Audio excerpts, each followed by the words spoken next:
우리 지난 시간에는 이제 소요리 문답 14문에서 18문까지 죄란 무엇인지에 대해서 함께 살펴보았습니다. 우리 성도님들, 죄가 무엇이었습니까? 거기에서 우리에게 교훈하시는 것은 죄는 하나님의 법에 있어서 조금의 부족함이라도 있거나 위반하는 것이다 라고 우리에게 가르치고 있습니다.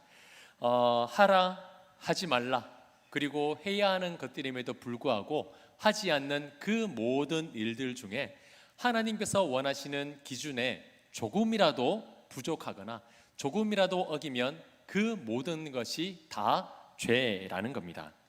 이런 기준을 우리 사람이 과연 만족시킬 수 있겠습니까? 목사님, 저는 단 한 번도 법을 어긴 적이 없고요, 남들에게 싫은 소리 들은 적도 없습니다. 나는 죄하고는 거리가 먼 사람입니다 라고 말씀하는 분도 계실지 모르겠습니다.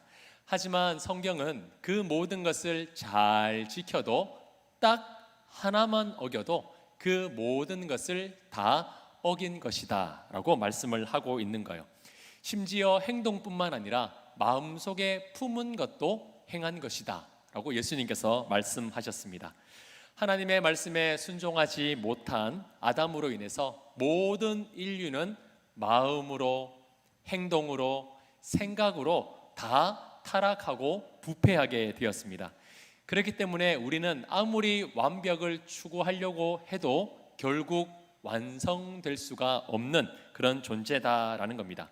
이것이 바로 성경에서 말씀하는 죄의 모습입니다. 세상에서는 법으로 정해 놓은 것을 어기면 죄인이라고 부르고 거기에 맞는 형벌을 주지만, 우리 사람은 아담으로 인해서 모든 것이 타락되었기 때문에 이 땅에서 태어나는 그 순간부터 죄인으로 태어날 수밖에 없는 겁니다. 그렇다고 우리가 이 끔찍한 죄를 뒤집어쓰고 매일 살아가야 하는구나, 낙심하고 절망하고 비관적으로 살아갑니까? 전혀 그렇지 않습니다. 우리는 죄를 뒤집어 썼지만, 그러나 우리는 매일을 낙심하며 살아가는 것이 아니라 매일을 기대하고 찬송하며 행복하게 살고 있습니다. 왜냐하면 이 죄의 문제를 해결받을 수 있는 길이 열렸기 때문입니다. 하나님께서 우리에게 유일한 구원자 되시는 예수 그리스도를 보내주셔서 인간으로서는 어찌할 수 없는 이 죄의 문제를 십자가에서 완벽하게 해결해 주심으로 우리에게 구원의 문을 활짝 열어주셨기 때문입니다. 하나님께서는 이 죄의 문제를 해결해 주기 위해서 죄를 해결받을 방법을 꽁꽁 감추어 두고 너희 스스로 잘 찾아봐, 너희 스스로 해결해봐, 이렇게 말씀하신 것이 아니라 누구라도 읽을 수 있게, 누구라도 들을 수 있게 밝혀주셨습니다. 우리 손에 들려주신 성경을 통해서, 또 전해지는 말씀을 통해서 우리는 이 죄를 해결받고 영원한 영생의 삶을 누리게 된 것입니다. 마치 불치병을 얻은 사람이 시한부 인생을 살아갈 때에 이 병을 고칠 수 있는 약이 개발되었습니다. 이 병을 고칠 수 있는 의술이 개발되었습니다 라는 소식을 들을 때에 이 불치병 환자는 얼마나 기뻐하겠습니까? 마치 이것과 같습니다. 해결할 수 없고 정말 끔찍한 이 죄의 문제를 해결받을 수 있다는 소식이 들렸으니 그것이 바로 우리에게 기쁨의 소식, 바로 복음이 되지 않겠습니까? 우리는 저주받은 자에서 복받은 사람임을 믿으시기를 바랍니다. 저주받고 죽을 자가 아니라 저주에서 끊어지고 모든 죄를 사함받아 영원한 영생의 선물을 받는 구원받은 자가 되었음을 믿으시기를 바랍니다. 아멘. 그래서 우리는 이 죄가 얼마나 지독한지를 알면 알수록 이 지독한 죄를 해결해 주시고 용서해 주신 하나님의 사랑이 얼마나 위대한지를 우리가 발견할 수가 있는 겁니다. 지난 시간에는 이 죄가 무엇인지에 대해서 우리가 함께 살펴봤다면, 오늘은요, 이 죄가 가져온 결과가 무엇인지에 대해서 우리가 함께 말씀을 나누려고 하는데, 자, 제가 9번째, 19번째 질문을 드리면 우리 성도님들이 한번 강의 안이나 화면을 보시면서 답해 주시면 감사하겠습니다. 제 19문, 타락한 인간에게 생긴 비참함은 무엇입니까? 인류는 타락으로 인해 하나님과의 교제가 끊어지고 하나님의 진노와 저주 아래 놓여서 세상에서는 비참하게 살다가 죽고 지옥에서는 영원히 고통받게 되었습니다. 자, 19번째에서는 죄로 인해 타락한 결과를 어떻다라고 표현하고 있습니까? 비참하다라는 표현을 쓰고 있습니다. 우리 성도님들, 어떨 때 비참하다라는 말을 쓰십니까? 차마 입에 담을 수 없을 만큼 슬프고 끔찍한 상태를 비참하다라고 아마 표현을 하실 겁니다. 우리 성도님들 혹시 교통사고나 큰 대형 사고의 현장을 보신 적이 있으세요? 직접 보지 못하셨다면 아마 뉴스로라도 그 현장을 보신 분이 계실 텐데요. 제가 사진을 하나 준비했습니다.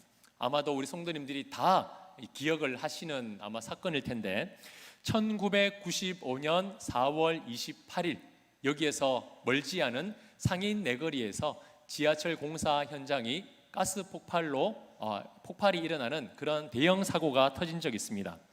이때 시간이 아침 7시 52분, 등교하는 학생들과 출근하기 위해서 많은 사람들이 모여있는 시간에 사고가 났기 때문에 인명피해는 더 컸습니다.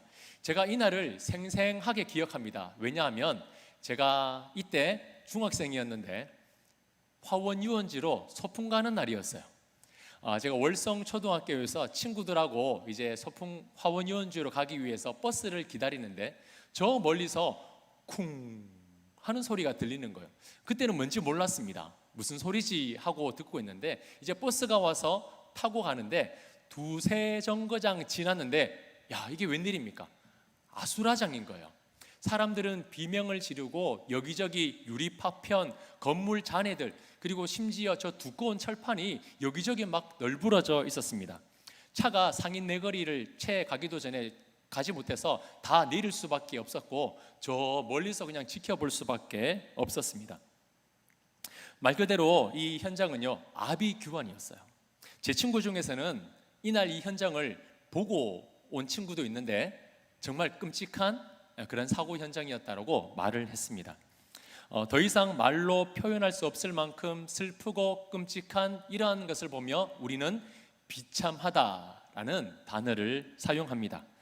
그런데요, 우리가 이 죄로 인해서 타락한 상태가 마치 이러한 현장처럼 비참한 상태다라고 말하고 있는데, 한번 보십시오. 우리 성도님들, 스스로를 한번 볼 때 비참한 모습을 하고 계십니까? 너무나 고운 모습, 너무나 멋진 모습을 하고 있으세요. 그래서 목사님, 우리가 비참하다고 하기에는 우리는 너무 멀쩡하게 살아가고 있는데요. 하고 싶은 것도 하고 먹고 싶은 것도 먹고 누리고 싶은 것 마음껏 누리면서 우리는 별 이상 없이 잘 살고 있는데 뭐가 비참합니까? 라고 말씀하실 수도 있겠죠. 제가 사진 한 장을 더 준비했는데요. 자, 보시면 우리 성도님들, 너무 예쁜 꽃이죠. 이 꽃 한 송이 선물 받으신다면 기분이 어떠시겠습니까? 세상의 주인공처럼 된 것처럼 너무 행복하지 않으시겠어요? 자, 그런데 우리 성도님들, 이 꽃이 살아있는 꽃일까요? 죽어있는 꽃일까요? 설교 한번 보셨습니까? 보기에는 살아있는 꽃 아닌가요? 너무나 빨간색에 누구의 마음도 행복하게 해줄 만큼 아름다운 꽃입니다. 그런데 실상은 이 꽃이 2, 3일만 지나면 어떻게 됩니까? 네, 붉은색 꽃은 검게 변하고 생기 있는 꽃잎은 어느 순간 시들시들해져서 말라버리고 떨어집니다. 왜 그럴까요? 이 꽃은 원가지에서 잘라져 떨어져 나온 죽은 꽃이기 때문입니다. 봤을 때에는 화려하고 살아있지만 실상은 죽은 꽃이에요. 생명이 없다라는 겁니다. 잠시 머물고 있을 뿐. 마치 우리의 상태가 이렇다라고 성경이 말씀하는 거예요. 보기에는 아무 문제 없어 보입니다. 하고 싶은 것 다 하고 즐기며 살아오겠습니다. 하지만 이 죄가 가져오는 결과는 하나님으로부터 분리시키는 것이기 때문에 결국에는 시들시들해져 가고 죽게 되는 것이 바로 죄의 결과다. 그래서 비참함이다라고 말하고 있습니다. 자, 그렇다면 이 죄로 타락한 인간이 왜 비참한 것인가? 19번째에서 우리에게 주시는 교훈은 크게 4가지 이유 때문입니다. 죄가 끔찍한 이유는 4가지 때문인데요. 자, 첫 번째는 타락한 인간은 죄로 인해서 하나님과의 교제가 끊어졌기 때문에 비참합니다. 자, 오늘 본문 8절 말씀을 우리 함께 읽도록 하겠습니다. 시작. 그들이 그날 바람이 불 때 동산에 거니시는 여호와 하나님의 소리를 듣고 아담과 그의 아내가 여호와 하나님의 낯을 피하여 동산 나무 사이에 숨은지라. 아멘. 자, 하나님께서는 모든 피조물 중에 유일하게 사람에게만 그의 형상을 담아 주셨습니다. 모든 피조물 중에 유일하게 사람하고만 교제하기 위해서 특별한 존재로 만들어 주셨습니다. 하나님께서는 아담을 창조하셨고 아담의 갈빗대를 통하여 아담의 짝인 하와를 만들어 주셨습니다. 하나님은 아담을 이용해서는 하와를, 그렇게 서로가 완전하게 연합되는 아름다운 관계를 이루고 있었습니다. 그러나 하나님이 먹지 말라 한 그 선악을 알게 하는 나무의 열매를 먹어 죄를 짓게 되자 어떻게 되었습니까? 이 완전한 연합의 관계가 산산조각 나고 말았습니다. 저 멀리서 하나님의 음성, 하나님의 인기척만 느껴져도 기뻐 뛰어나가 하나님 저 여기 있어요 라고 맞이했던 그 아담과 하와는 하나님의 소리가 들리자 어떻게 했습니까? 동산 나무 사이에 숨어버렸습니다. 설레었던 관계가 불편한 관계가 된 거예요. 하나님이 나를 발견하면 어떡할까? 하나님이 나를 찾아오면 어떡할까? 두려워 숨게 된 겁니다. 이것만큼 불편한 관계가 어디에 있겠습니까? 보고 싶은 얼굴, 더 봐도 아쉬운데 마치 마주치면 불편해가지고 빙 돌아가는 것처럼, 그런 관계 얼마나 비참합니까? 죄의 영향력은 하나님과의 관계만 단절시킨 것이 아니었습니다. 하나님께서 아담에게 물으셨습니다. 아담아, 네가 어찌하여 이렇게 했느냐? 왜 내가 먹지 말라 한 이 나무의 열매를 먹었느냐 했을 때에 아담이 무엇이라고 대답합니까? 12절 말씀에 아담이 이르되 하나님이 주셔서 나와 함께 있게 하신 그가 그 나무 열매를 내게 주므로 내가 먹었나이다. 지금 누구를 원망하고 있습니까? 겉보기에는 하와만 원망하고 있는 것 같지만 그 이전에 한번 보시면 하나님이 나한테 주신 그 여자가, 그 하와를 누가 줬다는 거예요? 하나님이 줬다는 거예요. 하나님이 준 그 여자 때문에 내가 죄를 짓게 되었다라는 겁니다. 자기 책임이 없어요. 하나님 책임, 하와 책임으로 돌리고 있어요. 자, 이번에는 하와에게 물으십니다. 하와야, 네가 어찌하여 이렇게 했느냐? 이번에 하와가 이렇게 대답합니다. 뱀이 나를 꿰므로 내가 먹었나이다. 뱀이 나를 유혹해서 먹었다라는 거예요. 모든 것이 남 탓입니다. 쉽게 말하면 나는 가만히 있는데 옆에서 괜히 쿡쿡 찔러가지고, 나는 안 하고 싶었는데 옆에서 괜히 해봐 하는 바람에 억지로 했다라는 거예요. 근데 우리는 이미 앞에서 살펴보았듯이 그 선악을 알게 하는 나무의 열매는 먹으라 억지로 한 게 아니라 자기가 스스로 자의적으로서 따먹게 되었다라는 것을 우리는 이미 살펴보았습니다.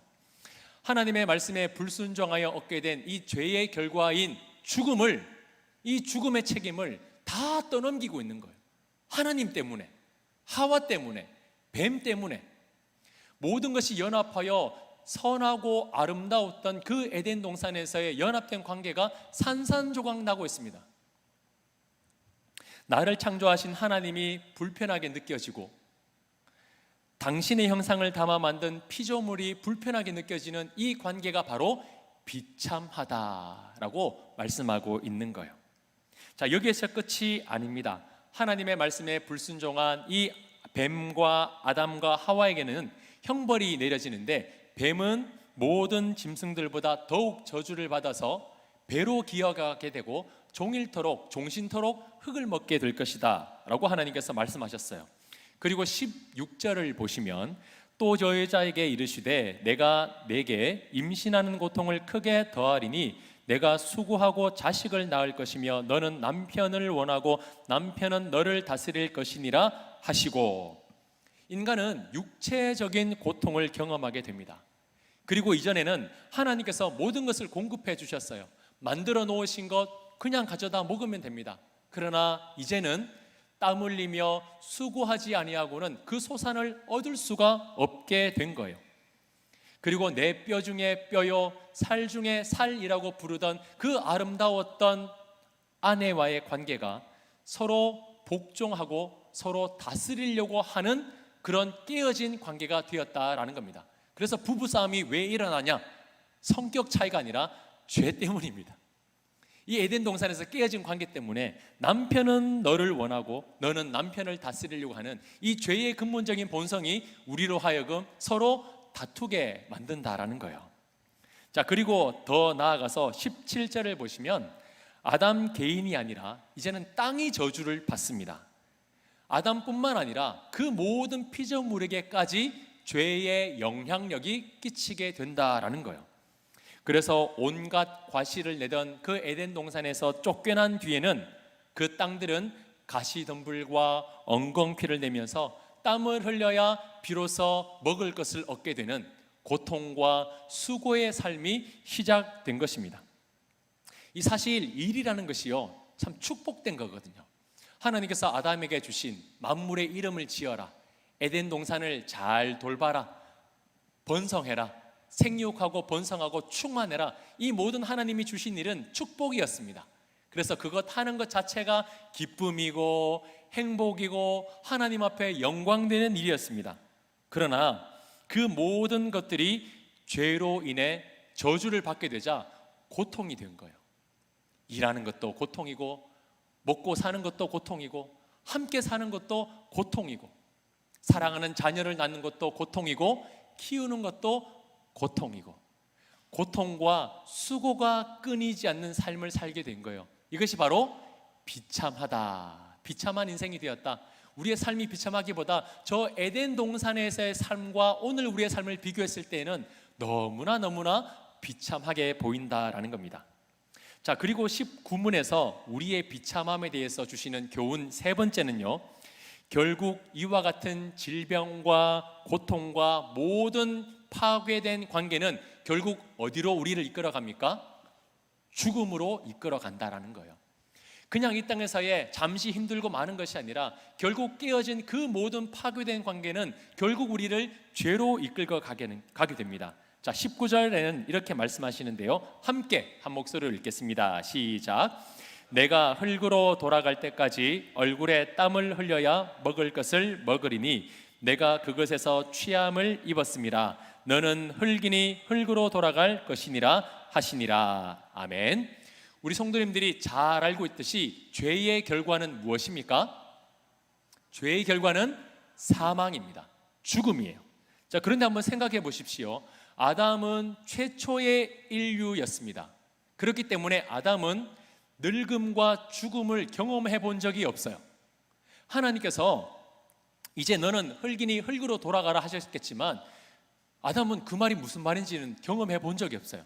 죽음을 경험한 적도 없습니다. 상상조차 못한 거예요. 그러나 이 죽음의 비참함을 아는 데는 그리 오래 걸리지 않았습니다. 아담은 무엇을 통해서 이 죽음의 비참함을 경험하게 되었습니까? 그의 사랑하는 아들 아벨을 통해서 그는 죽음의 비참함을 경험하게 됩니다. 깨어진 관계는 가인에게 질투심을 불러일으켰고 가인은 고의적으로 그의 사랑하는 동생 아벨을 죽이는 인류 최초의 살인사건이 일어나게 됩니다. 그래서 이 아담이 참 비참함을 느낀 것은 자기가 죽음으로 비참함을 느끼는 게 아니라 자기가 생명으로 낳은 사랑하는 아들을 잃어버림으로 말미암아 죽음의 비참함을 경험하게 되었다라는 겁니다. 인간은 죄로 인해 자신이 죽을 뿐만 아니라 다른 사람의 생명을 해할 수도 있고요, 다른 사람을 통해서 생명을 잃을 수도 있게 된 겁니다. 그래서 늘 불안한 삶이죠. 육신을 입고 살아가는 동안은 완전한 삶이 아닙니다. 내가 죽을 수도 있고 죽임을 당할 수도 있는 이 불완전한 인생을 우리는 비참함이라고 말할 수가 있는 겁니다. 자, 마지막으로 19번째에서는 죄의 결과가 비참한 이유에 대해서 이렇게 말씀을 합니다. 지옥에서 영원히 고통받게 되었기 때문입니다. 자, 어디에서 고통을 받는다고요? 지옥에서요. 죄의 결과는 사망입니다. 사망은 지옥이라는 거예요. 지옥이 끔찍한 이유는 성경에 여러 군데 묘사되어 있습니다. 막 슬픔과 고통이 있고 끔찍한 그런 고통이 영원토록 이어지는 곳 아니겠습니까? 하지만 진짜 지옥이 끔찍한 이유가 있습니다. 무엇일까요? 바로 그곳에는 하나님이 계시지 않기 때문입니다. 우리가 이 땅에서의 사는 동안 참 힘들고 고된 인생을 살아가지만 그래도 이 땅에서의 살아갈 수 있는 이유는 하나님은 무소부재하시기 때문이에요. 하나님이 아니 계신 곳이 없고 모든 곳에 계십니다. 그러나 우리가 죽음을 맞이하고 난 뒤에 지옥에서는 하나님의 임재가 없습니다. 하나님께서 주시는 은혜, 하나님께서 주시는 평강, 하나님께서 주시는 사랑과 인도와 보호, 그 지옥에는 없다라는 거예요.